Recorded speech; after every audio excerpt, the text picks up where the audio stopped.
Ça va? Ça va. Alors on commence.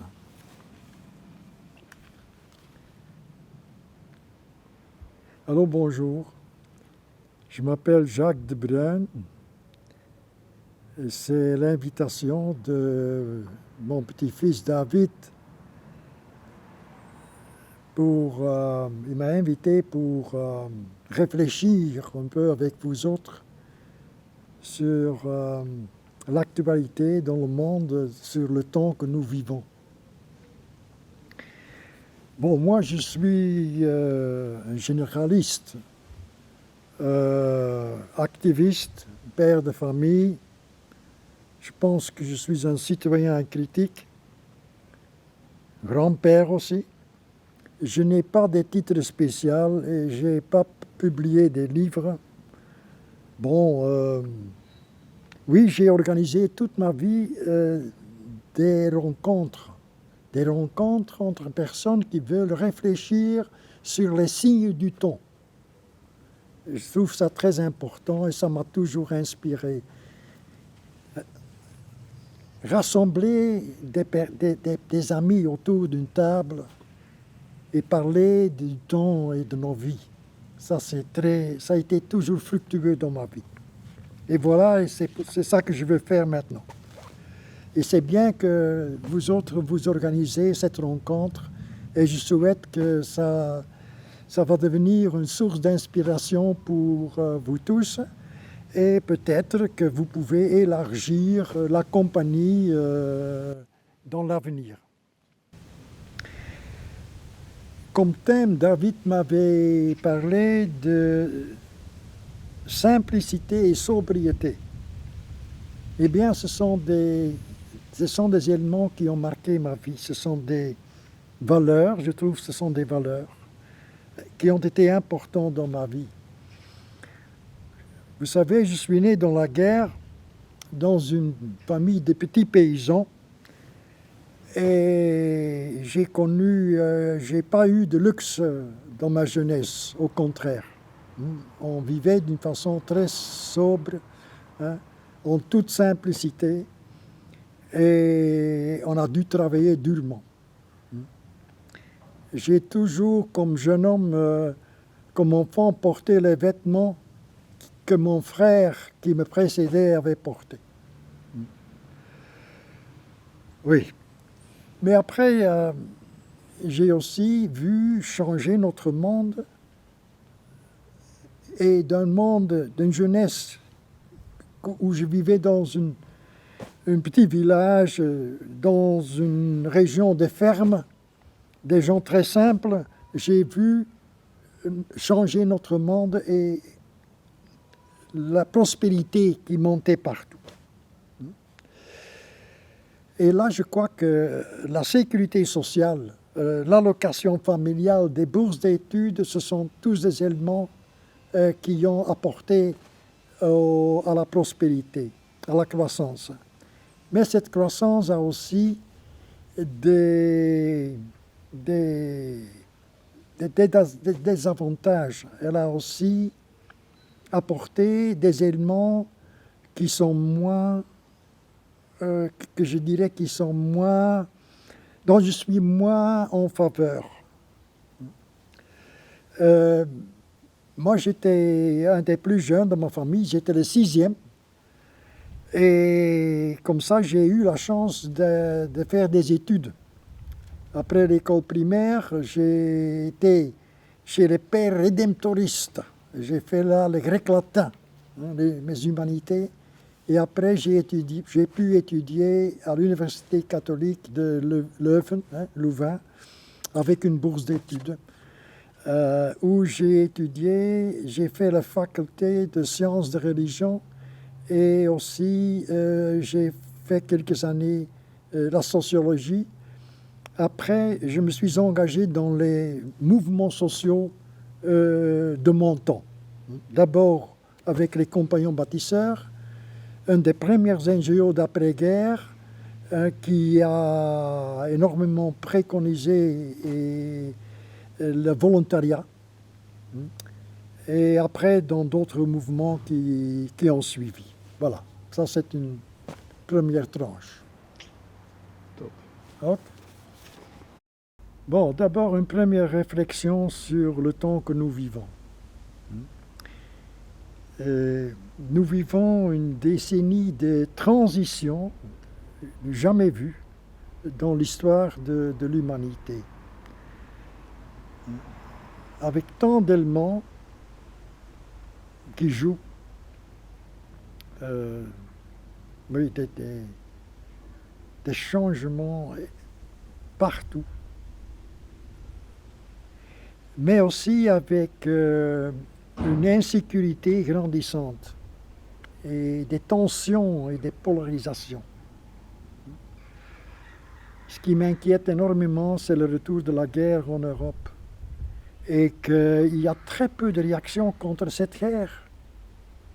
Les budgets de l'armement qui sont en vente, qui sont en hausse. Et finalement, nous tous, nous savons de l'histoire qu'une guerre n'apporte pas de solution. Ça ne fait que détruire et à un certain moment, on est quand même obligé de négocier.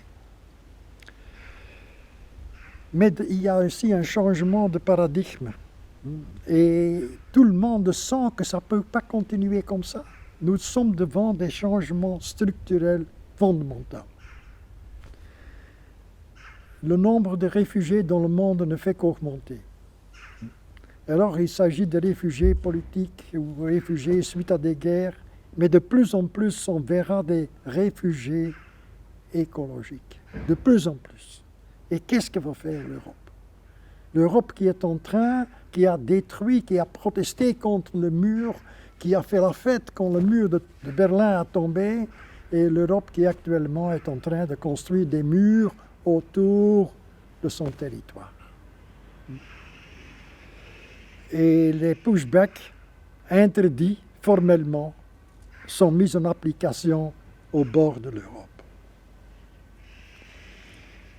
D'autre part, nous voyons l'évolution des sciences qui est spectaculaire.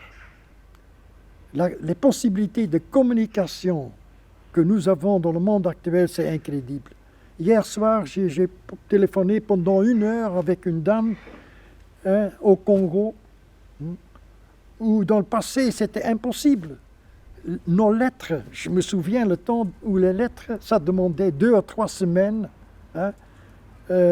pour qu'une lettre envoyée de là-bas venait ici, si elle venait, et inversement. Et maintenant, tchouk, tchouk, tchouk, on peut même se voir, si les lignes sont bonnes, on peut se parler. Il y a l'intelligence artificielle, il y a tout le débat sur la modification génétique, le géo-engineering. Donc notre capacité d'emprise sur le monde est devenue immense. Mais comment nous allons faire nos choix? Comment nous allons définir ce qui se fait, ce qui peut se faire, ce qui ne peut pas se faire, ou ce qui est mieux de ne pas faire? Donc, il y a vraiment un grand temps que je pense que des gens de tous bords, mais surtout des personnes sensibles et des personnes qui sont en touch, qui sont en contact avec la réalité, qui se battent avec la réalité, qui puissent échanger leurs appréciations, leurs visions, leurs vécus, leurs idées, leurs craintes, et aussi leurs espoirs. Des hommes de science, des artistes, mais aussi des politiciens, des chefs d'entreprise, des leaders sociaux. Nous devons les mettre ensemble autour d'une table et nous devons essayer de parler, mais quel est l'avenir que nous voulons? Comme Simone Weil, elle a été demandée par De Gaulle quand elle était à Londres, mais malheureusement, elle n'a pas pu terminer. Mais elle a été demandée de faire une projection pour l'avenir de l'Europe de l'après-guerre. On parlera encore de Simone Weil plus tard. Mais donc, ma grande préoccupation est d'où va venir l'inspiration fondamentale? Parce que nous vivons une crise de valeurs, nous vivons une crise existentielle. Il y a pour moi un paradoxe énorme. Jamais les jeunes dans nos pays ont eu autant de chances et possibilités comme maintenant. Et en Belgique, nous avons le record du monde en ce qui concerne les suicides. Nous avons des listes d'attente énormes chez tous les psychologues, chez tous les thérapeutes. Donc, on ne peut pas dire que nos jeunes se sentent bien dans leur peau. Au contraire, il y a beaucoup de désorientation. Il y a des addictions qui existaient à peine dans le passé. Il y a beaucoup de désorientation et de déracinement. Et c'est sur cela qu'on doit chercher les causes profondes de cela. Et là, c'est mon deuxième point. Dans ma perception, notre culture a perdu son essence. C'est mon ami Thierry Verhelst qui était économiste, juriste, anthropologue et qui avait organisé dans les années 70, 80, 90 des tables rondes d'artistes et d'écrivains et de chercheurs de partout dans le monde dans son réseau culture qui s'appelait Culture et Développement. Et Thierry disait que de tout cela, ce qui est sorti, c'est que le nœud de chaque culture, c'est le culte. Une tradition spirituelle. C'est ça qui forme la culture, qui donne le cadre, qui donne les idées, qui donne les valeurs autour de lesquelles se développe une culture. Eh bien, quand cette culture est mise en crise, perd son attraction, perd sa force de rassemblement, de relier, de réunir, de mettre ensemble, alors c'est la culture qui entre en crise. Et c'est ça que je crois que nous vivons dans notre société.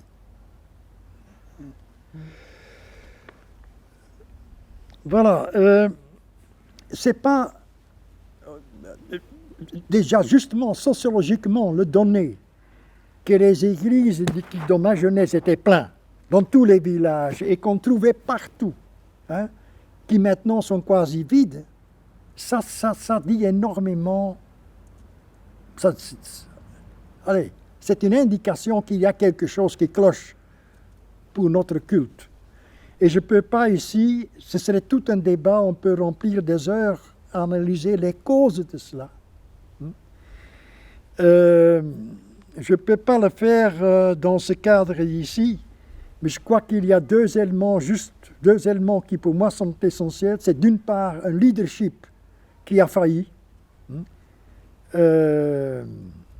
et les institutions où les moyens remplacent les objectifs, et où les intérêts de l'institution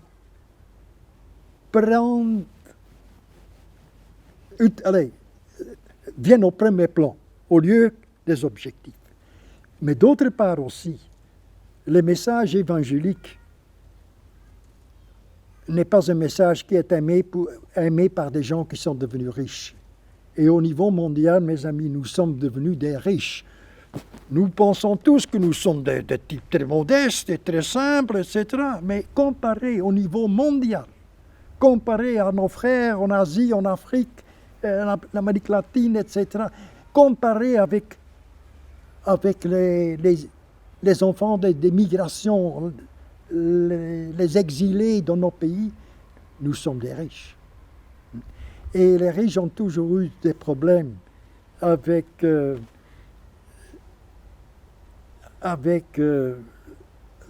des traditions spirituelles radicales. Et je suis convaincu que cette crise dans nos églises, en ce qui concerne l'Occident, a des répercussions énormes sur notre culture et sur notre vie sociale.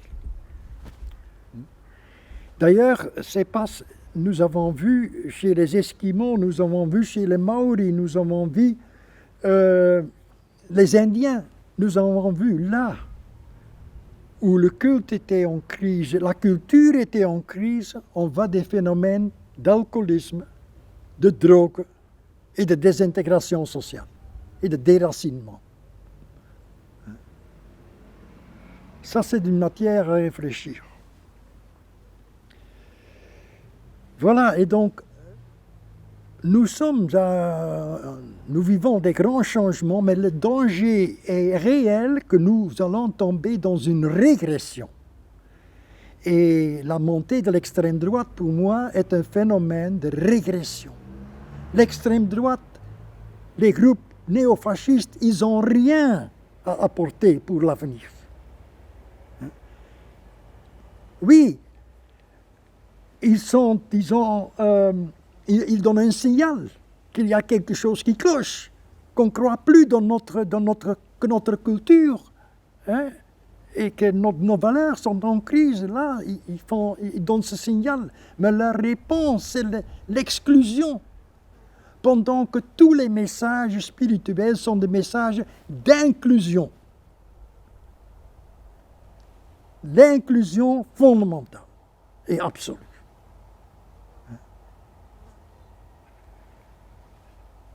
Et d'ailleurs, ce qui était fascinant de voir dans ma vie, c'est des organisations qui s'appelaient Sans frontières.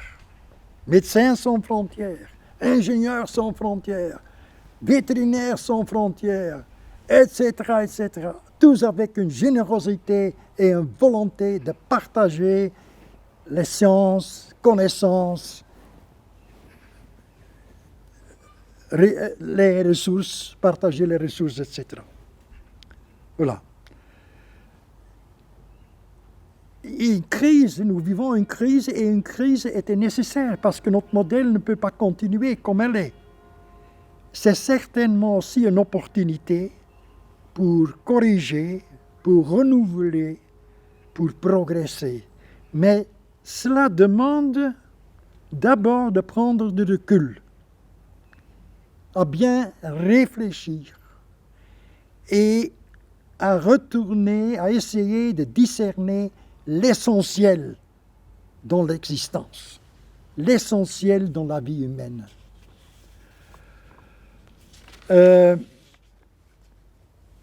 Et aussi, nous devons être conscients, quand un Dieu est mis à côté, il y a d'autres dieux qui entrent. Et notre société est inconsciente, mais elle a remplacé le Dieu de la Bible, le Dieu de la miséricorde et de la solidarité, a été remplacé par le Dieu de l'argent, le Dieu de l'avoir, pouvoir, prestige, être. Hein. Nous sommes des privilégiés et nous avons le droit de protéger notre richesse. Hein. Nous avons travaillé pour notre richesse. On ne doit pas partager, on l'a mérité. Un discours qui est le contradictoire d'un discours de l'humble, d'un discours des figures prophétiques de l'histoire.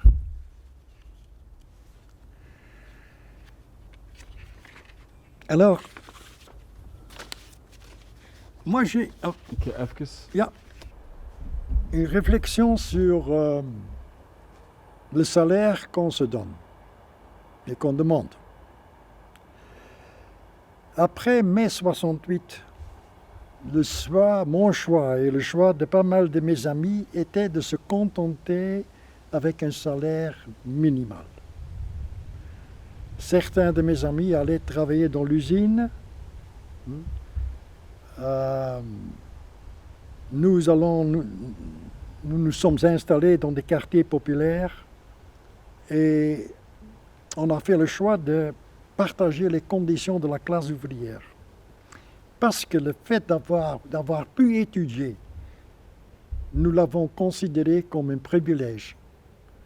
Et on trouvait que ce ne serait pas juste si, avec ce privilège, en plus, on aura une vie plus facile, hein, et une position plus intéressante que les amis avec lesquels on était sur les bancs de l'école primaire.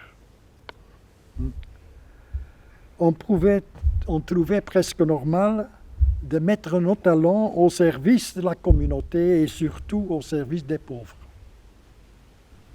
Mais maintenant, je vois que les préoccupations des jeunes semblent fort orientées vers la carrière et vers l'argent. Et que la première question n'est pas comment je peux être le plus utile avec mes talents à la société, à la communauté.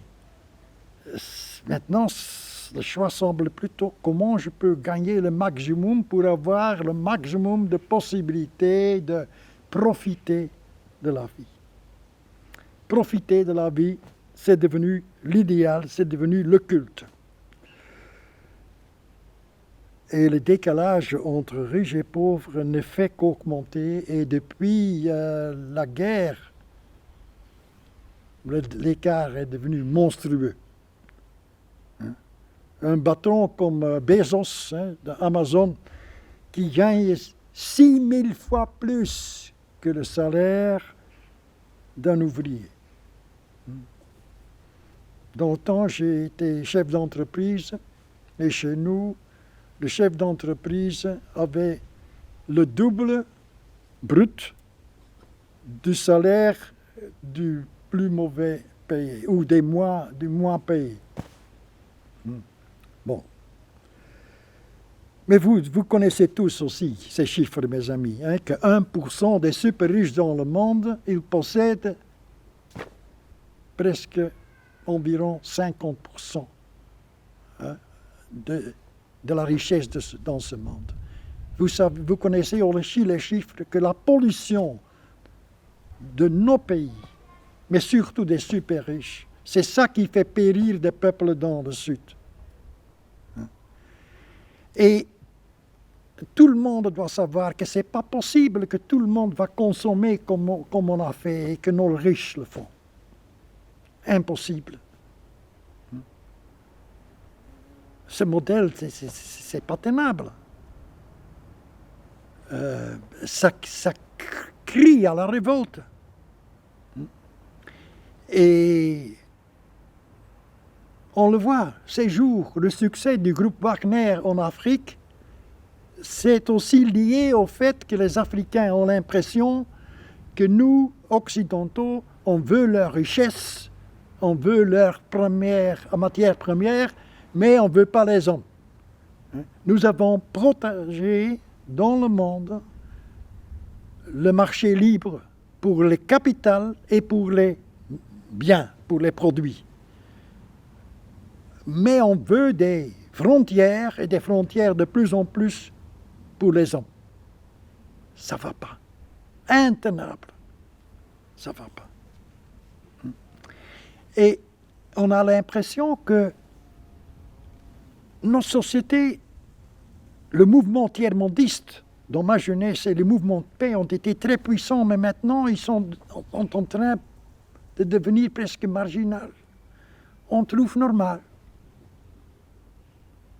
Il semble que nous sommes un peu devenus sourds ou devenus aveugles pour ce qui se passe dans le monde. D'ailleurs, nos médias, ils rapportent beaucoup plus sur le sport, sur les héros de ce temps, les artistes qui font fortune, que sur les réalités qui vivent la majorité du monde. C'est vraiment, on est devenu retourné au temps des panem et circenses. Les Romains, ils savaient comment il faut calmer les masses. Eh bien, c'est de nouveau appliqué à ces jours.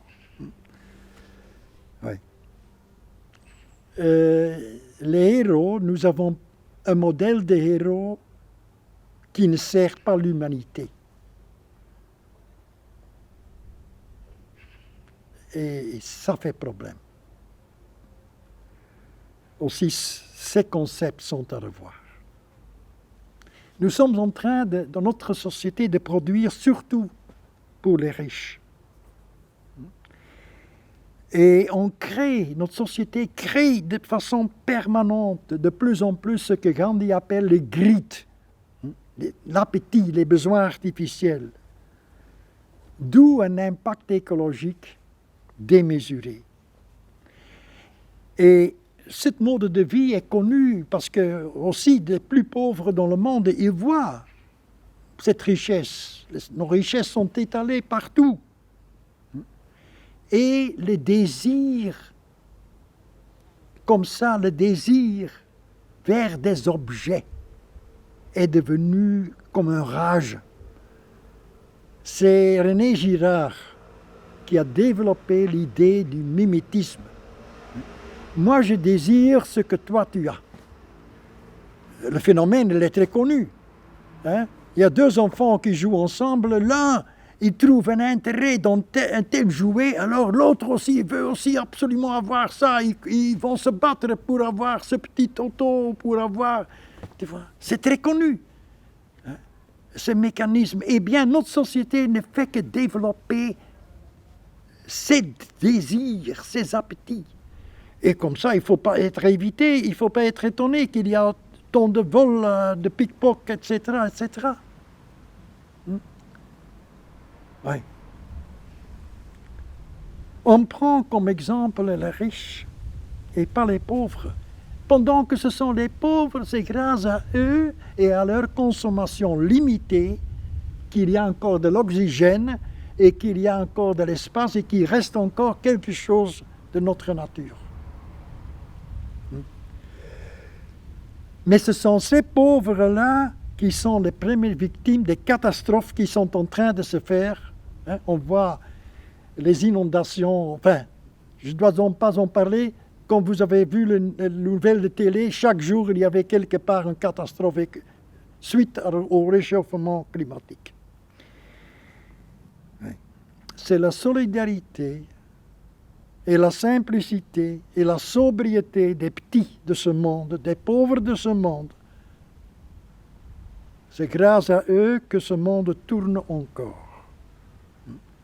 Malgré le hybris et le gigantisme des riches.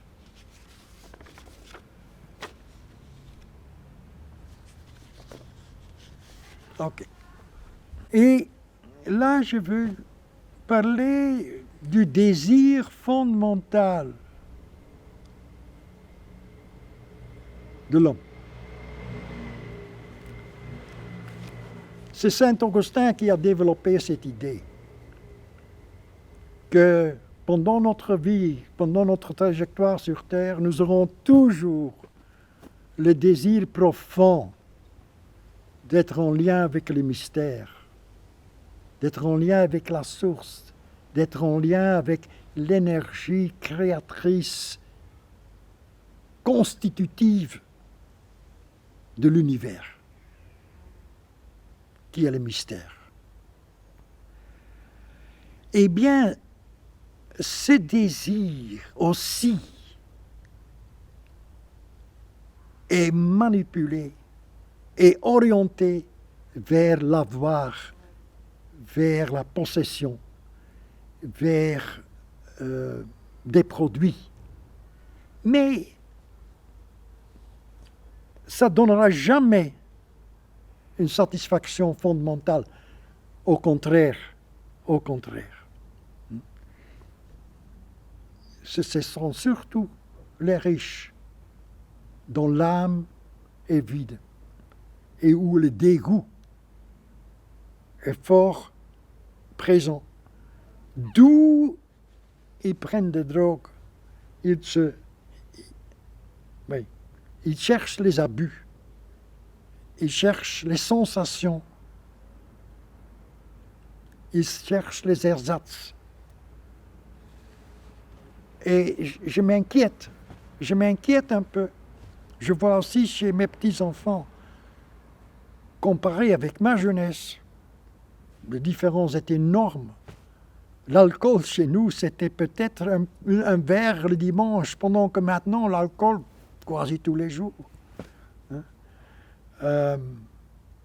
Oui, le niveau de consommation aussi de nos jeunes et le fait que les drogues viennent partout. Donc, là, je dois dire que nous, avec notre vie simple, on était moins confrontés avec tous les tentations. Maintenant, les tentations de verleidingen, ils sont partout. Et ils se présentent sous toutes formes. Donc, là, je crois aussi que pour nos jeunes, c'est pas du tout évident de se faire leur chemin. Et de ne pas se perdre là-dedans. Parce que le bonheur est souvent présenté comme ivresse, débordement, d'être admiré par les masses, faire partie de la masse, de l'ostentation, qui donne le sentiment que fraternité, liberté, mais une fois après fini, tout le monde part et qu'est-ce qui reste de fraternité fondamentale, de rencontre fondamentale? Qu'est-ce qui reste comme énergie pour travailler ce monde, pour la justice, pour la paix, pour casser les chaînes de l'oppression, casser les chaînes de l'ignorance qui dominent tant de personnes. Oui, je suis convaincu que sans vision, et là, les traditions spirituelles du passé peuvent nous inspirer, mais sans vision, le peuple perd sa dignité. Le peuple devient barbare, a écrit Dorothée Zolle, théologienne, qui a lutté contre le mur de Berlin.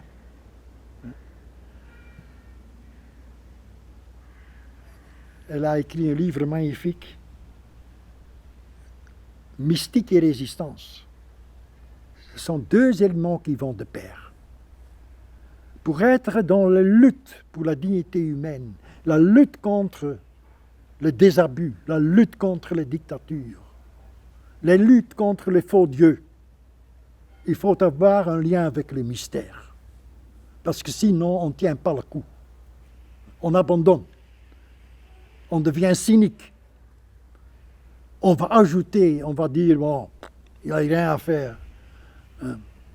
J'en profiterai autant que je peux. Mais pour avoir la laine et pour avoir l'inspiration, pour avoir le courage, il faut quelque chose d'absolu. Il faut le lien avec le mystère. Sinon, on ne peut pas résister au Dieu de l'argent. Et c'est seulement le Dieu de miséricorde qui donne de l'espoir pour les pauvres de ce monde et qui crée l'avenir.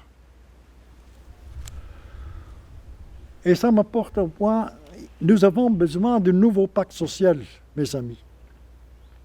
L'après-guerre, la reconstruction. Vous savez, en Europe, on avait peur que le communisme, que les révoltes, qu'il y aurait des vols partout. Et c'est pour ça qu'on a créé un pacte social. Les différentes classes, ils ont fait un pacte. J'en ai déjà fait mention. La sécurité sociale, le droit de vote, aussi pour les femmes. Les allocations familiales, les prêts pour les familles pour pouvoir acheter une maison. Tout ça sont des choses qui sont devenues après la guerre et qui ont aidé à faire la reconstruction, à sortir de la pauvreté extrême de l'après la guerre. Mais ce pacte social, c'est Mme Thatcher, c'est Reagan, mais surtout inspiré par les Chicago Boys de Milton Friedman, qui ont fait d'abord leurs expériences au Chili de Pinochet, où le socialisme d'Allende a été remplacé par le libéralisme absolu de Pinochet. Eh bien, c'est ça qui a conduit à l'individualisme et aussi à la destruction van het middenveld, de la vie associative, qui est le capital. La vie associative, c'est le capital social qui a autant de valeur que le capital financier. Une société sans capital social est une société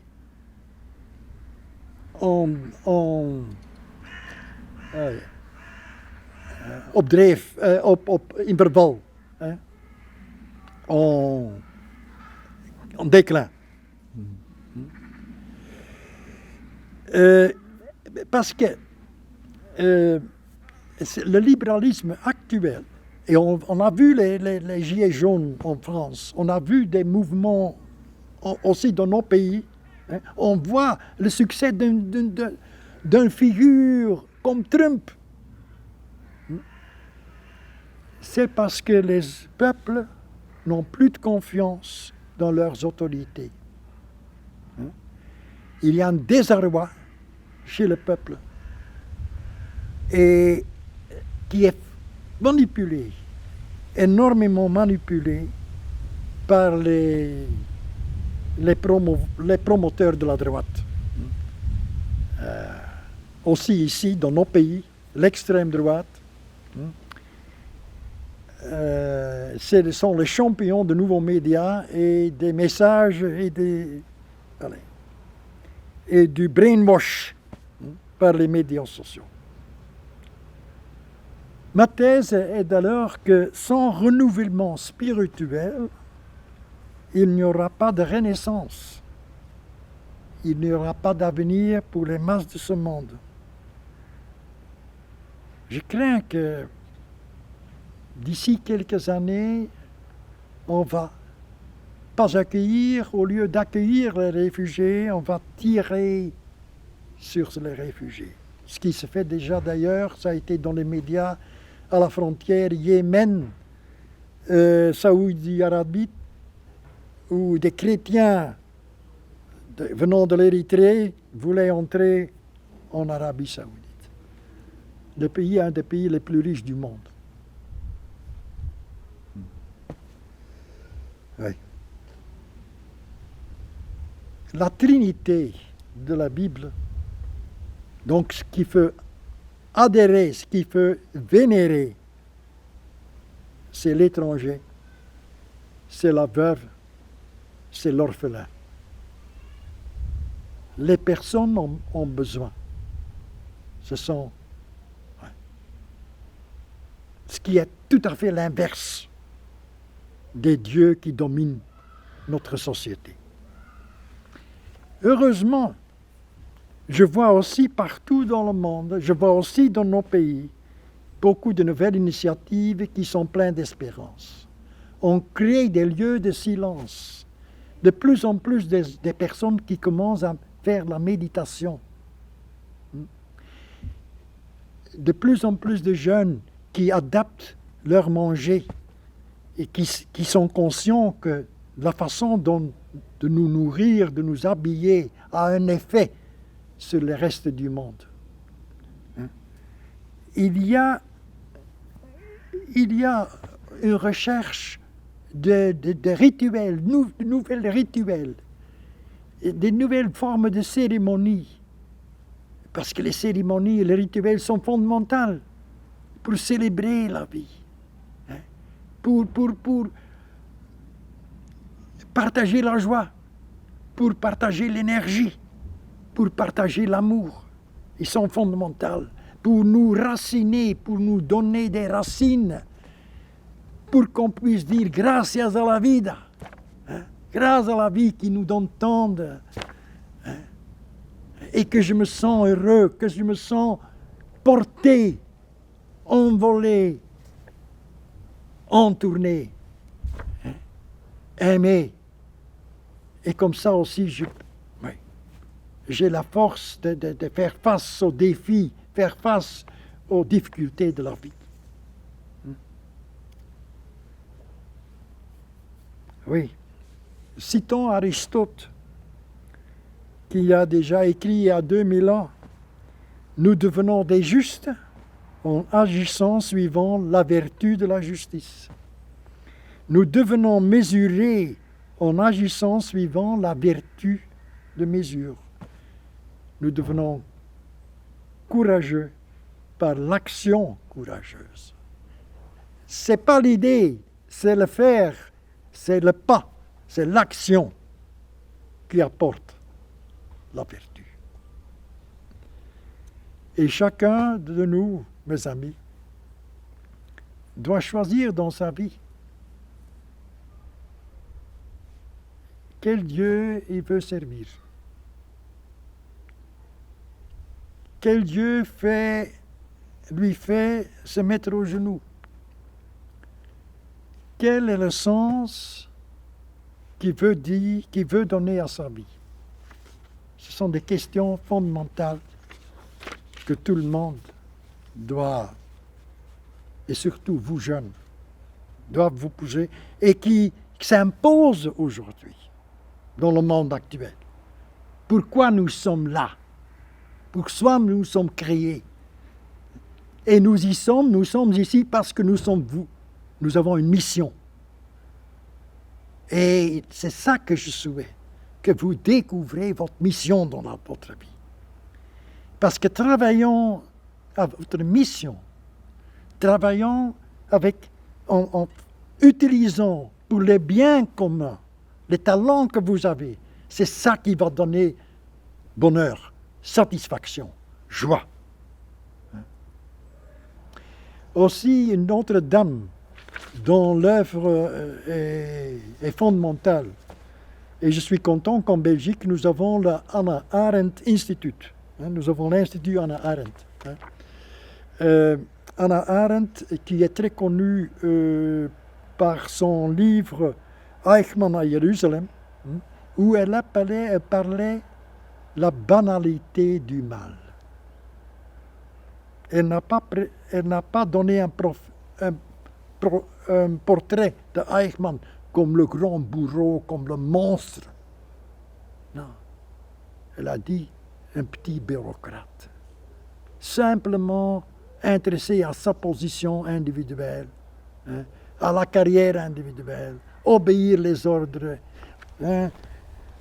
courber devant les chefs et essayer de taper sur ceux qui sont en dessous. La banalité, c'est ça la banalité du mal. J'ai été en Arabie Saoudite, j'ai été dans plusieurs pays, mais un pays qui pour moi était le plus féodal, et ça c'est la grande contradiction.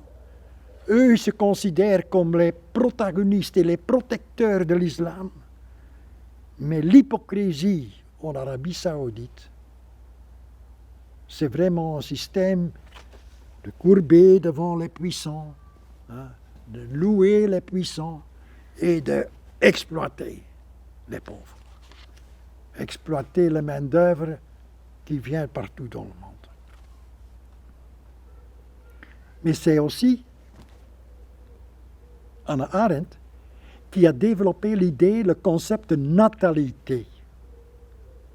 Elle dit chaque enfant qui naît est une promesse. Chaque naissance est une promesse. Une promesse qu'un nouveau commencement est possible. Et là aussi, c'est une idée fondamentale. Quand j'ai perdu ma femme, une vieille femme qui habitait à côté de moi, qui était veuve, et que je demandais, Anna, mais comment? Parce qu'elle avait souffert énormément dans sa vie. Elle avait perdu son mari, perdu un petit enfant, perdu des enfants. Et elle me disait, Jacques,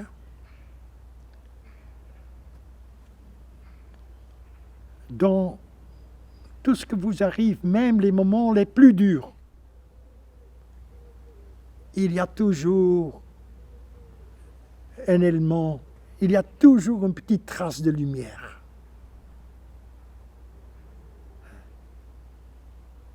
Considérez tout ce que vous arrivez comme un défi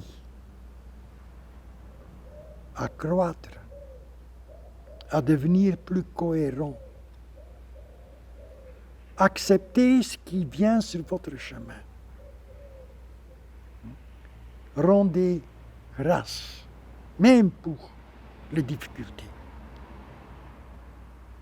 Parce que chaque crise est une opportunité de croître.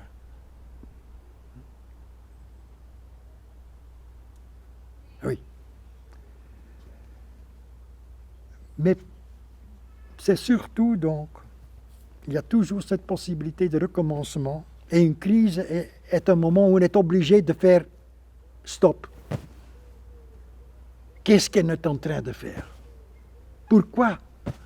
Allez, on regarde en arrière, on se demande qu'est-ce qui est fondamental, et on va redéfinir les pistes pour la direction vers laquelle il faut marcher.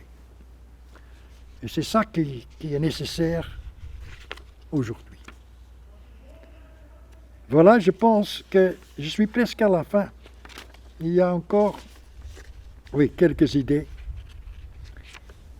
Et je vais encore parler des fous, un thème qui m'est très cher. J'ai toujours rencontré dans ma vie ce que j'appelle des fous de Dieu. Pour moi, ça a été très important.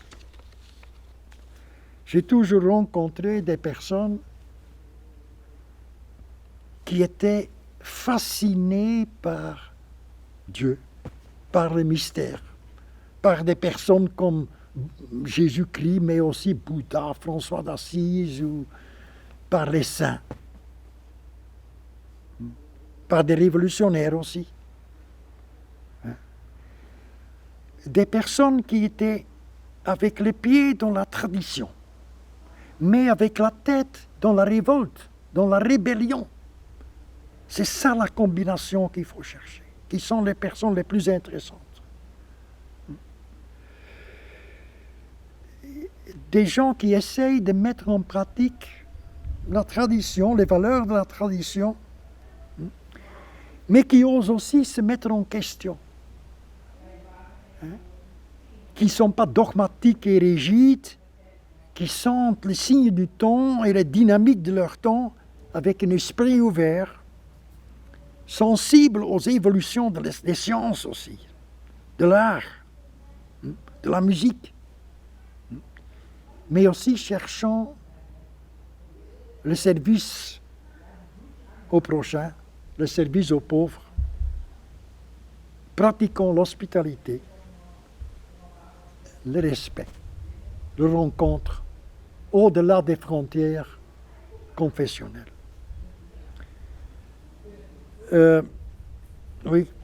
Ce sont des personnes qui, par leur mode de vie et leur témoignage, ils montrent un reflet.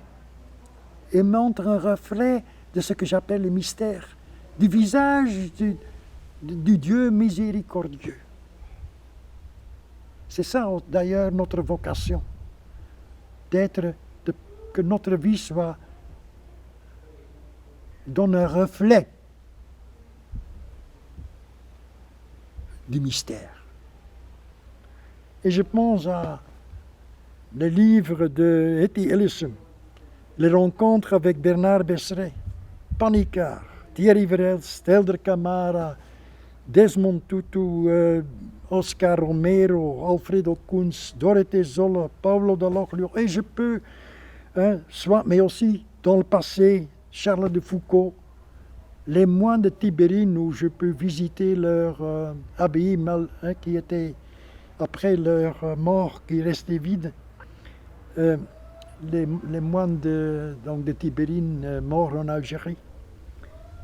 mais aussi dans l'histoire des figures comme Rumi, de François d'Assise, Meister Eckhart en Neuflandre, Ibn Arabi, les sages comme Lao Tse, Bouddha, Jésus, enfin, il y a énormément de guides crédibles, hein, et qui peuvent nous inspirer. Et c'était tous des personnes non violentes et patientes, et qui n'ont pas voulu chercher le pouvoir et l'avoir. Après la guerre, moi j'ai encore connu le temps des étudiants avec le livre rouge de Mao, hein, et la révolution culturelle, et on devait faire la révolution, et le livre Révolution de Lénine, c'était lu fréquemment dans ma jeunesse quand j'étais étudiant.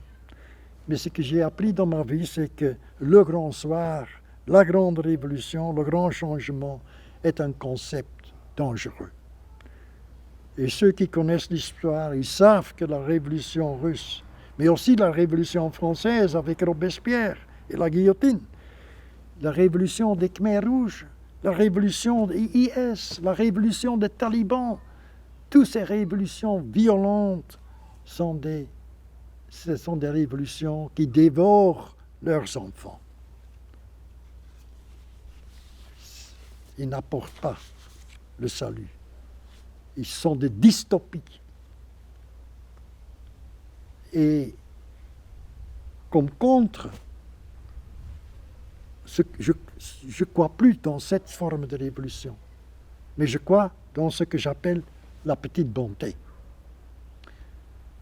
Et la petite bonté s'est développée dans l'œuvre du philosophe juif d'ailleurs, Lévinas, Emmanuel Lévinas.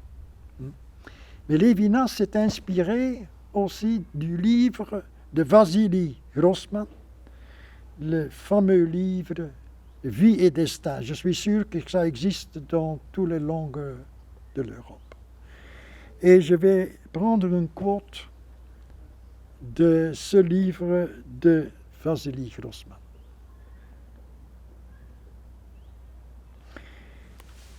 Il existe la bonté humaine dans la vie de tous les jours. C'est la bonté d'une vieille qui, sur le bord de la route, donne un morceau de pain à un bagnard qui passe. C'est la bonté d'un soldat qui tend la gourde à un ennemi blessé. La bonté de la jeunesse qui a pitié de la vieillesse. La bonté d'un paysan qui cache dans sa grange un veillard juif. C'est la bonté de ces gardiens de prison qui, risquant leur propre liberté, transmettent des lettres de détenus adressées aux femmes et aux mères. Cette bonté privée d'un individu à l'égard d'un autre individu est une bonté sans témoin, une petite bonté sans idéologie. On pourrait la qualifier de bonté sans pensée, la bonté des petites sommes, la bonté hors du bien religieux ou social. Mais si nous y réfléchissons, nous voyons que cette bonté privée, occasionnelle, sans idéologie, est éternelle. Elle s'étend sur tout ce qui vit, même sur la branche cassée que le passant, s'arrêtant un instant, remet dans une position pour qu'elle puisse cicatriser et revivre. Ma foi, écrit Grossman, est sorti du feu des fours crématoires. Il était soldat dans la guerre mondiale, Deuxième Guerre, et il a participé à la campagne russe pour libérer les camps d'extension. Il écrit « J'ai vu les chambres de gaz.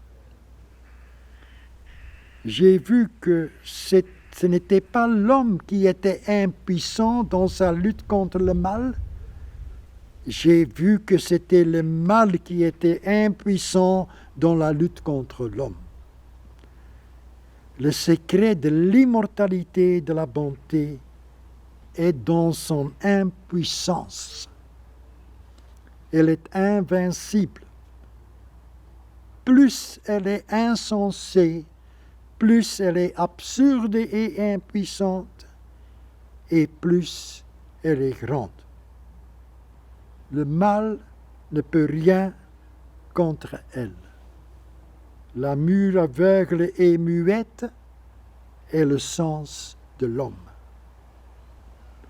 L'histoire des hommes n'est pas le combat du bien cherchant à vaincre le mal. L'histoire de l'homme, c'est le combat du mal cherchant à écraser la minuscule grain d'humanité. Mais c'est maintenant, après le Shoah,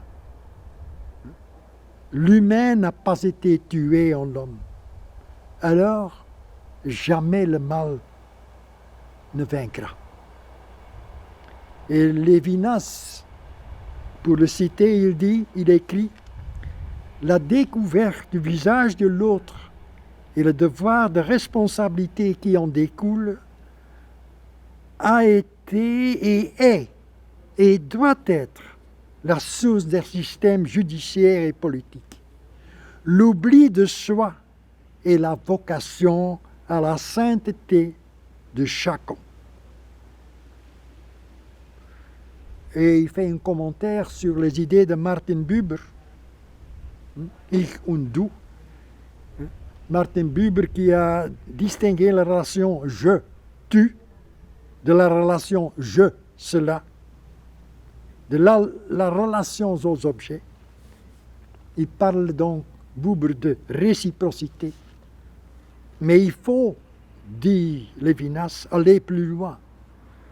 Parler du tu, avec majuscule, comme l'altérité radicale qui m'interpelle, comme appel au devoir envers lui. Et cela malgré les sociétés déshumanisées, comme ils sont décrits par Vasily Grossman. Un de mes amis vient d'écrire un livre sur le sermon de la montagne, sur les béatitudes. C'est un homme fantastique aussi. C'est un type qui a fort étudié, essayé de mettre en pratique les vertus de Saint François d'Assise. Et il vient d'écrire un livre, Le sermon de montagne, comme une voie vers le bonheur, comme une voie vers un monde de justice et de paix. Et il ouvre ce livre avec une sorte de les béatitudes qu'il a formulées dans ses propres paroles. Et je vais lire ça. Et ça, je veux laisser aussi à vous autres. Bénis-toi pour ta simplicité. Tu as déjà trouvé toi-même. Tu es devenu cohérent. Bénis-toi qui es affligé et porte deuil. Tu trouveras la consolation.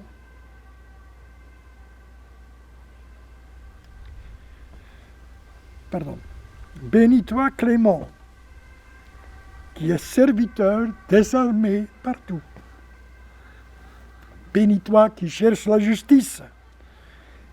Elle va s'élever comme le soleil. Bénis-toi, miséricordieux, qui partage dans toute la souffrance. Bénis-toi qui est conscient que dans son cœur se trouve la maison du mystère de l'un et de l'infini. Bénis-toi qui marche en paix. Dans chaque marche, tu trouves ton chez-toi. Bénis toi qui as souffert. Tu es bienvenu dans la maison paternelle. Voilà mes amis, merci bien d'avoir offert cette opportunité. Merci à David qui m'a donné ce défi. J'espère que vous aurez un échange fructueux. Je suis sûr que, comme mon petit-fils, vous êtes tous des gens avec un talent énorme. J'espère que vous découvrez le feu qui est en vous. Le feu que vous avez reçu.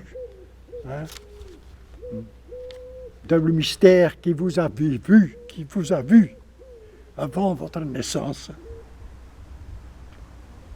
Bonne chance.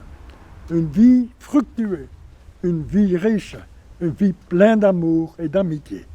Au revoir. Allez. Ah, mijn vrienden.